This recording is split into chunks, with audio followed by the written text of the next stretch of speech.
હજુ તો દેશમાં નીટ પેપર લીકની ચર્ચાઓ પૂરી નથી થઈ ત્યાં ગુજરાતમાં વધુ એક પરીક્ષાને લઈને વિવાદ સામે આવ્યો છે.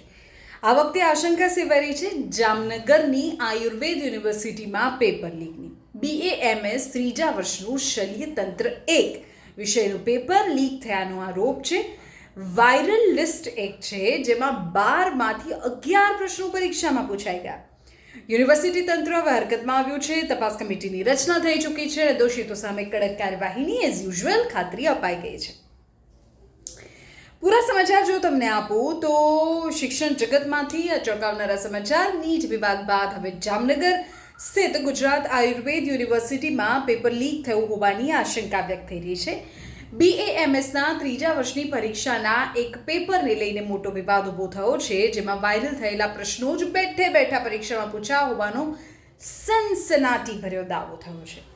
માહિતી એવી છે કે આશરે 6 દિવસ પહેલા BAMS ત્રીજા વર્ષના શલ્યતંત્ર 1 વિષયની પરીક્ષા યોજાઈ. આ પરીક્ષા પહેલા સોશિયલ મીડિયા પર 12 પ્રશ્નોની એક યાદી વાયરલ થઈ.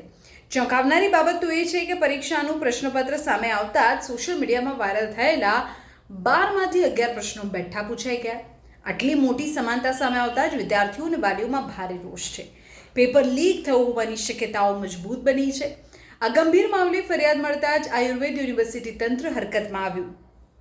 સમગ્ર ઘટનાની નિષ્પક્ષ અને ઊંડાણપૂર્વક તપાસ કરવા માટે યુનિવર્સિટી દ્વારા ખાસ તપાસ કમિટીની રચના કરવામાં આવી છે.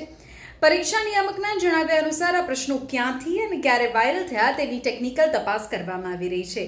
જો કમિટીના અહેવાલમાં કોઈ દોષિત સાબિત થશે તો યુનિવર્સિટીના નિયમો મુજબ તેમની સામે કડક કાર્યવાહી કરવામાં આવશે. હાલ યુનિવર્સિટી કમિટી દ્વારા તપાસનો ધમધમાટ ચાલી રહ્યો છે અને તપાસ રિપોર્ટ સામે આવ્યા બાદ જ આ આખરી જે ચિત્ર છે તે સ્પષ્ટ થશે. પણ એક તરફ નીટના વિવાદની વચ્ચે હવે જામનગરમાં BAMS પેપર લીકની આશંકા. જોઈ રહેશે કે સત્ય શું બહાર આવે છે.